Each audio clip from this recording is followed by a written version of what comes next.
Okay guys, second time's the charm.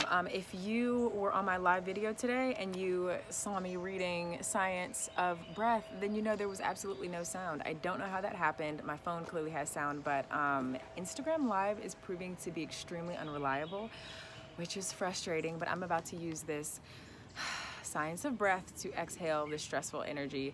And we're gonna read chapter 2 again. So recap from yesterday.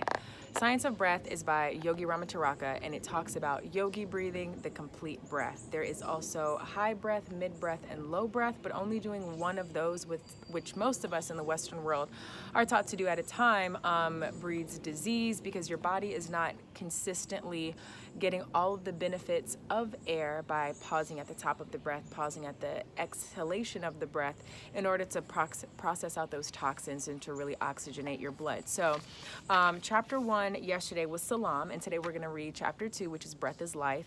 And just as a recap of yesterday, basically Yogi Ramacharaka was saying like, hey, it's understandable why the Western world has this concept and identity around what yogis are, what breathing is. Unfortunately, it's incorrect, but hopefully the West and the East can marry these two ideas of breathing in order to breed better human beings. And so yogi, there wasn't the term yogi actually came from the Sanskrit word for jug, and it basically meant to yoke, which is what we would use. And it's basically having complete control over your mind, body, and soul. So one that has complete control over mind, body, and soul is thus called a yogi. Chapter 2 is only about 3 pages, 8, 9, 10, 11, 12. It's 4 pages from page 8 to 12. Chapter 2 is Breath is Life. This is my second time reading this back to back. Breath is life. Life is absolutely dependent upon the act of breathing. Breath is life. Differ as they may upon details of theory and terminology, the Oriental and the Occidental agree upon these fundamental principles. To breathe is to live, and without breath there is no life. Not only are the higher animals dependent upon breath for life and health, but even the lower forms of animal life must breathe to live, and plant life is likewise dependent on the air for continued existence. The infant draws in a long, deep breath, retains it for a moment to extract from it its life-giving properties, then exhales it in a long wail, and lo, its life upon earth begins. The old man gives a faint gasp, ceases to breathe, and life is over. From the first faint breath of the infant to the last of the dying man, it is one long story of continued breathing. Life is but a series of breaths. Breathing may be considered the most important of all the functions of the body, for indeed all the other functions depend on it. Man may exist some time without eating, a shorter time without drinking, but without breathing, his existence may be measured by a few minutes. And not only is man dependent upon breath for life, but he is largely dependent upon correct habits of breathing for continued vitality and freedom from disease. An intelligent control of our breathing power will lengthen our days upon earth by giving us increased vitality and power of resistance powers of resistance, and on the other hand, unintelligent and careless breathing will tend to shorten our days by decreasing our vitality and laying us open to disease. So guys, if you want to live a longer life, breathe better. Keep listening. Man in his normal state has no need of instruction in breathing. Like the lower animals and the child, he breathed naturally and properly, as nature intended him to do, but civilization has changed him in this and other respects. He has contracted improper methods and attitudes of walking, standing, and sitting, which have robbed him of his birthright of natural and correct breathing. He has paid a high price for civilization.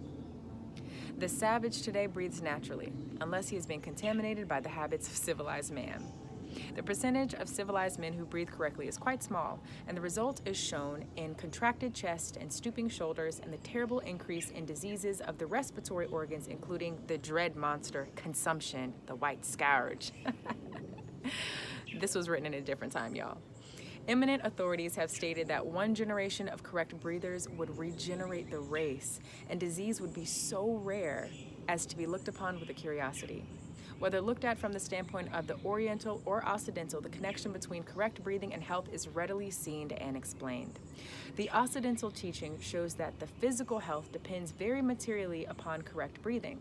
The Oriental teacher not only admits that their Occidental brothers are right, but say that in addition to the physical benefits derived from correct habits of breathing, man's mental power, happiness, self-control, clear-sightedness, morals, and even his spiritual growth may be increased by an understanding of the science of breath.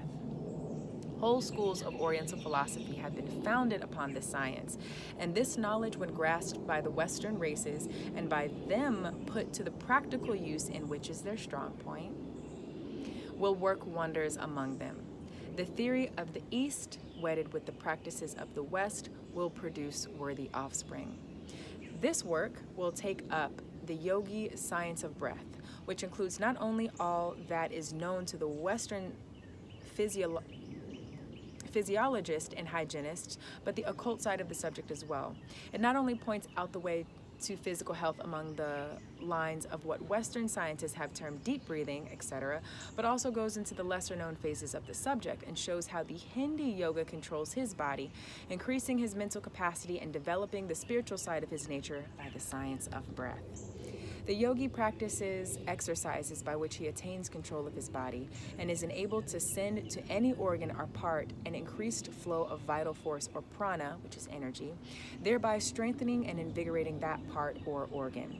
He knows all that the Western scientific brother knows about the physiological effects of correct breathing, but he also knows that the air contains more than oxygen and hydrogen and nitrogen, and that something more is accomplished than mere oxygenating of the blood.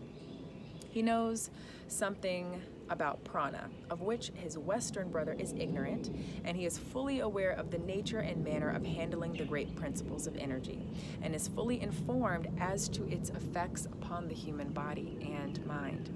He knows that by rhythmical breathing, one may bring himself into harmonious vibration with nature and aid in the unfoldment of his latent powers.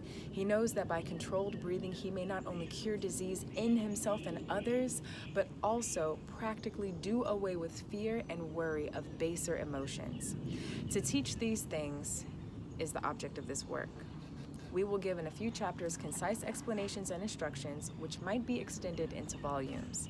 We hope to awaken the minds of the Western world to the value of the yogi science of breath. So that concludes chapter 2, Breath is Life and Science of Breath by Yogi Ramacharaka. This will be up on YouTube in literally a minute or two, and it'll also be in my IGTV videos. Love and light to you guys. We'll pick up with chapter 3 tomorrow.